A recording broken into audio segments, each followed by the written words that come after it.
আমাদের দাবিটা আসলে অনেক পুরনো এবং স্পষ্ট।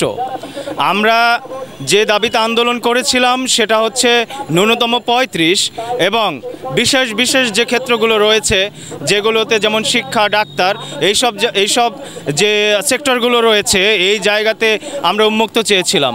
তো এর প্রেক্ষিতে অন্তর্বর্তীকালীন সরকারের একটি সুপারিশ কমিটি গঠন করা হয়েছিল এবং এই সুপারিশ কমিটি ছেলেদের ৩৫ এবং মেয়েদের ৩৭ সুপারিশ করেছিল, কিন্তু কিছুদিন পরেই আমরা দেখতে পেলাম যে সরকারের পক্ষ থেকে শুধু ৩২ করা হয়েছে। আমাদের প্রশ্ন হচ্ছে এই জায়গাটায় যে জনগণই যদি জনশক্তি হয় তাহলে সরকারের রাজপথে এসে টিম পাঠিয়ে আমাদেরকে এর জবাব এবং ব্যাখ্যা দিয়ে তারা যাবেন যে কেন তারা সুপারিশ করার পরেও তারা ৩২ দিয়েছেন। কোনো নীতি যদি নির্ধারণ করা হয় তার অবশ্যই কোনো ব্যাখ্যা থাকা উচিত। আমরা কোনো ব্যাখ্যা পাইনি।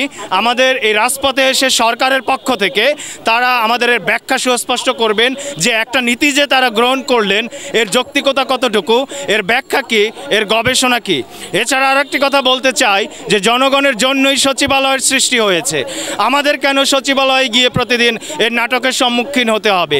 আমরা দাবি করছি সচিবালয় থেকে এই টিম পাঠিয়ে তাদের আরামের চেয়ার ছেড়ে তারা রাজপথে আসবেন এবং সুপারিশকৃত যে দাবিটি ৩৫ এবং ৩৭ কেন দেওয়া হলো না এর যৌক্তিক ব্যাখ্যা কি এটা জনগণের সামনে স্পষ্ট করার দায়িত্ব তাদের। আমাদের সেখানে গিয়ে আমরা সেই দায়িত্ব যে কেন হলো না এটা আমরা প্রতিদিন জিজ্ঞেস করব, এটা জনগণের কাজ নয়। আমি আবারও স্পষ্ট করতে চাই জনগণের জন্যই সচিবালয়ের সৃষ্টি হয়েছে। সেই সচিবদেরকে এসে আমাদের রাজপথে এসে এর ব্যাখ্যা, এর গবেষণা এটা সুস্পষ্টভাবে প্রমাণ করে দিয়ে যেতে হবে যে ৩২ করার পরে দেশের কি উন্নয়ন হয়েছে আর ৩৫ এবং যে উন্মুক্ত করার ব্যাপারটা যেটা করেননি তাতে দেশের কি ক্ষতি হয়েছে। আমি স্পষ্ট করতে চাই বাহিনী ছাড়া যে অন্য ক্যাডারশিপগুলো রয়েছে এবং অন্য চাকরিগুলো যেটা রয়েছে সেই চাকরিগুলোতে কেন যেখানে যে বয়সটা দরকার, আমরা মনে করছি পুলিশ এবং যে আর্মি রয়েছে, নৌবাহিনী রয়েছে, সব বাহিনীতে ৩০ হোক ৩২ হোক এখানেও আমরা এর যৌক্তিকতা আমরা মানছি, কিন্তু এই বাহিনীগুলো ছাড়া যে সেক্টরগুলো রয়েছে সেখানে যেখানে ৩৫ দরকার, যেখানে ৩৭ দরকার, যেখানে উন্মুক্ত দরকার, এই জায়গাগুলো কেন দেওয়া হচ্ছে না?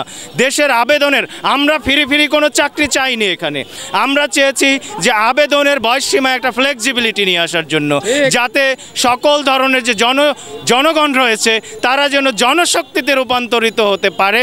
এই জায়গাটা কেন ফ্লেক্সিবল করে দেওয়া হচ্ছে না তার ব্যাখ্যা, তার যৌক্তিকতা আমাদের সামনে এসে তারা দিয়ে যাবেন। যদি সেটা না দিয়ে যান আমরা জনগণ, আমরা সারা বাংলাদেশে এর যৌক্তিকতার প্রমাণ পেয়েছি, আমরা বৃহৎ আন্দোলন করতে বাধ্য হব। ধন্যবাদ আপনাকে। রাজশাহী এরকম অনেক ইউনিভার্সিটি আছে, সমস্ত ইউনিভার্সিটিতে আপনি জরিপ চালান, ওরা যদি একসাথে একাত্ম পোষণ করে তাহলে দাবি অযৌক্তিক বলবেন। আপনি শুধু ঢাকা ইউনিভার্সিটির গণ্ডির বাইরে, গণ্ডির মধ্যে থেকে এই দাবিকে অযৌক্তিক বলতে পারেন না। সবাইকে ধন্যবাদ।